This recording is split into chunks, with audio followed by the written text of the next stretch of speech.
दोस्तों, good evening. आपके अपने चैनल एग्ज़ाम स्टडी बाय सुभी में स्वागत है। चैनल को लाइक, शेयर और सब्सक्राइब करना नहीं भूलिएगा।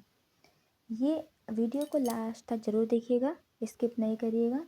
आपको हर पूरे वीडियो में कहीं ना कहीं कुछ ना कुछ नया सीखने को ज़रूर मिलेगा। ये वीडियो हर एक एग्ज़ाम को कवर करेगा। रेलवे, एसएससी, व्यापम, एमआरएस जो अभी आने वाली है उन सभी को कवर करेगा। तो चैनल को आखिरी तक वीडियो को आखिरी तक ज़रूर देखिएगा। चलिए क्लास स्टार्ट करते हैं। अपन ने गुप्त वंश का पढ़ा था। गुप्ता डायनेस्टी की एंडिंग के बाद क्या होता है? हर्षवर्धन या पुष्यभूति वंश या वर्धन वंश आता है। तो आज अपन पढ़ते हैं क्या होता है कि गुप्ता डायनेस्टी के पतन के बाद क्या होता है कि नए राजा आते हैं। उनके पतन के बाद क्या होता है, बहुत सारे राजा, छोटे छोटे राजा अपना साम्राज्य स्थापित करते हैं। तो क्या होता है कि बहुत समय पहले उत्तर भारत में क्या होता है, छोटे छोटे राज्यों का शासन था।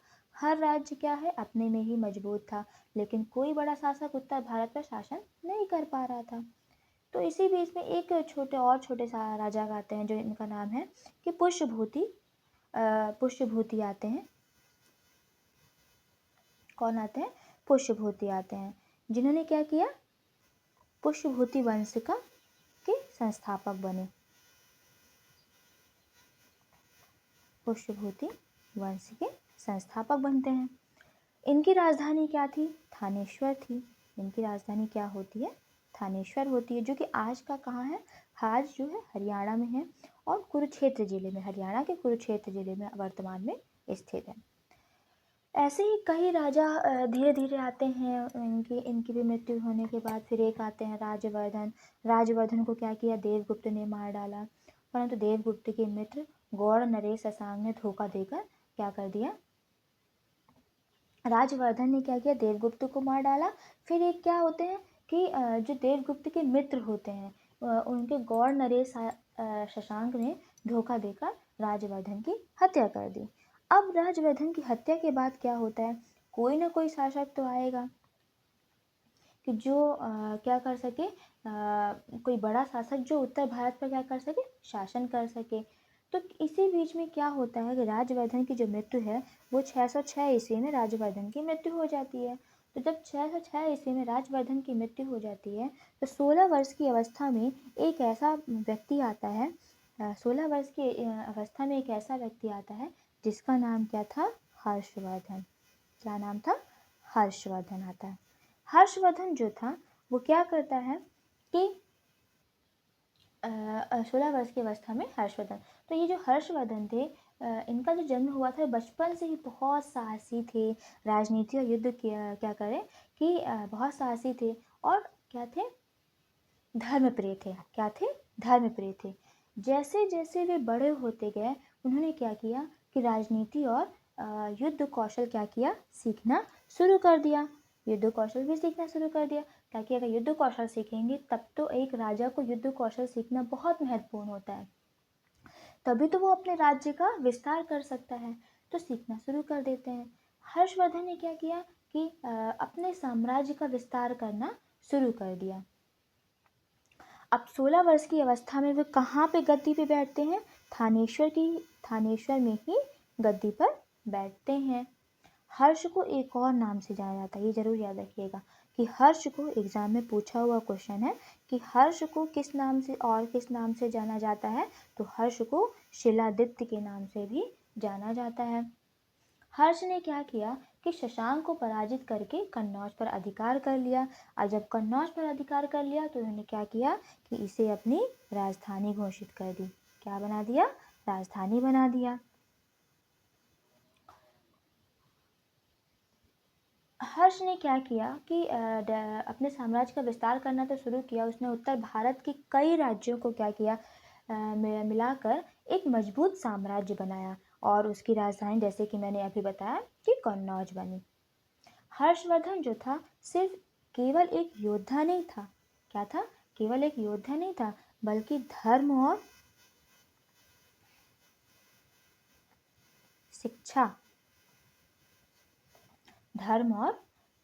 का भी क्या था? संरक्षक था। वह बौद्ध और हिंदू दोनों धर्मों का क्या करता था, सम्मान करता था। पर्टिकुलर एक धर्म को नहीं मानता था, वो दोनों धर्मों को का क्या करता था, सम्मान करता था। लोग उसके न्याय प्रिय और उदार स्वभाव की क्या करते थे, तारीफ करते थे। बहुत ही उदार स्वभाव का था, तो इसी वजह से लोग उसकी क्या करते थे, तारीफ करते थे। हर्षवर्धन के टाइम पीरियड में ही क्या होता है कि जो नालंदा महाविहार महाविहार महायान बौद्ध धर्म की शिक्षा का क्या बन गया था, सेंटर बन गया था। क्या बन गया था, केंद्र बन गया था। हर्षवर्धन के काल में ही जो हर्षवर्धन का टाइम पीरियड था, उसी में एक उनके जो दरबार में क्या थे, कि कवि और लेखक भी आते थे। क्या थे, कवि और लेखक भी आते थे। तो उन्हीं में से सबसे प्रसिद्ध लेखक था जिसका नाम क्या था, बाणभट्ट। अब क्वेश्चन जरूर पूछा जाएगा कि हर्षवर्धन के काल में कौन से प्रसिद्ध लेखक थे जो उनके दरबार में थे। तो क्वेश्चन आंसर क्या हो जाएगा, बाणभट्ट हो जाएगा। बाणभट्ट ने क्या किया कि हर्षवर्धन का पूरे जीवन की जो रचना है वो उसमें लिखा है। तो उनके जीवन की रचना किसमें लिखा गया है, तो उसका नाम क्या है, हर्षचरित। बाणभट्ट ने हर्षचरित की रचना की थी। इसमें क्या किया गया कि पूरे जीवन का वृतांत लिखा हुआ है। यह ग्रंथ आज भी हर्षवर्धन के शौर्य और नीति का प्रमाण है। इसमें मतलब सारी चीजें लिखी हुई हैं, तो हर्षवर्धन की पूरी डिटेल जो है इनमें उपलब्ध है। हर्षवर्धन में क्या था कि के काल में कला साहित्य धर्म का भी विकास हुआ। क्या हुआ, कला साहित्य और धर्म का भी विकास हुआ। लोग इसके शासनकाल को उत्तर भारत का स्वर्ण युग मानते हैं। गोल्डन एज जो है, इस काल को भी बोला जाता है। याद रखिएगा कि उत्तर भारत का क्वेश्चन पूछ सकता है कि उत्तर भारत का स्वर्ण युग को किसके शासनकाल को माना गया है, तो हर्षवर्धन के शासनकाल को माना गया है। यहाँ पे प्रियदर्शिका हो गई, प्रियदर्शिका, रत्नावली, प्रियदर्शिका, रत्नावली तथा नागानंद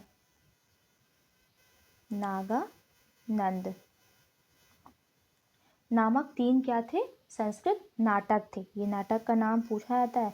3 संस्कृत नाटक कौन कौन से हैं, प्रियदर्शिका हो गई, रत्नावली हो गई और नागानंद नामक 3 संस्कृत नाटक ग्रंथों की रचना किसने की थी, हर्ष ने ही की थी। किसने की थी रचना, हर्ष ने की थी। कहा जाता है कि धावक नामक कवि ने हर्ष से पुरस्कार लेकर उसके नाम से ये तीनों नाटक लिख दिए, ऐसा बोला जाता है। हर्ष ने क्या किया कि हर्ष को क्या बोला जाता है कि भारत का अंतिम हिंदू सम्राट कहा गया है। तो लास्ट जो हिंदू सम्राट है वो कौन है, हर्ष को बोला गया है, क्योंकि वह ना तो कट्टर हिंदू था और ना ही सारे देश का शासक था। ना ही कट्टर हिंदू था और ना ही सारे देश का शासक था। यहाँ पे हर्ष के काल में प्रशासन की सुविधा के लिए हर्ष का साम्राज्य कई प्रांतों में विभाजित था। कुछ अलग अलग नाम भी, जैसे प्रांत को क्या बोला गया था, भुक्ति कहा जाता था। क्या बोला जाता था, भुक्ति कहा जाता था। प्रत्येक भुक्ति का शासक था जो कि राजस्थानी,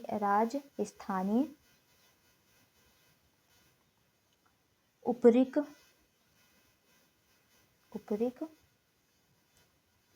और क्या, राष्ट्रीय कहलाता था। क्या कहलाता था, राष्ट्रीय कहलाता था। हर्षचरित में प्रांतीय शासक के लिए क्या बोला गया है, लोकपाल शब्द आया है। क्या आया है, लोकपाल शब्द आया है।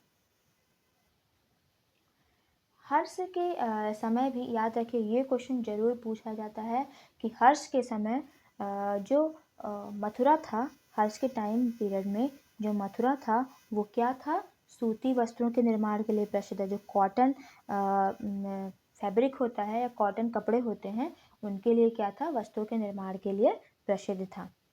तो ये चीज़ जरूर याद रखिएगा कि हर्ष के काल में ही जो सूती वस्त्र थे वो उसके लिए क्या था, प्रसिद्ध था, मथुरा। हर्षचरित में सिंचाई के साधन के रूप में तुला यंत्र का भी उल्लेख मिलता है। जो हर्षचरित है उसमें क्या होता है, सिंचाई के साधन के रूप में तुला यंत्र का उल्लेख मिलता है। किसका उल्लेख मिलता है, तुला यंत्र का उल्लेख मिलता है। हर्षवर्धन ने अपने मृत्यु तक उत्तर भारत में शांति और सुव्यवस्था बनाए रखी और उसकी कहानी हमें धैर्य, न्याय और धर्मप्रियता का महत्व सिखाती है। क्या है? धैर्य, न्याय और धर्मप्रियता का महत्व सिखाती है। तो कुछ हालांकि यहाँ से उनकी मृत्यु हो जाती है। कुछ नीतियाँ जो हैं ये देख लीजिएगा यहाँ पे कि हर्षवर्धन ने सुधारित प्रशासन लागू किया था। उन्होंने कर प्रणाली और स्थानीय प्रशासन को क्या किया था? मजबूत किया था।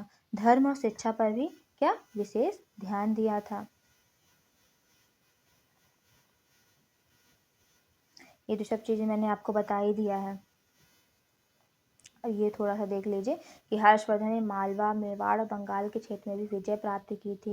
ये तो विदेश नीति में मित्र राष्ट्रों के साथ सहयोग भी शामिल है। ये सब चीज़ें मैंने आपको बता दिया। लाइक, शेयर और सब्सक्राइब जरूर करिएगा। Thank you for watching.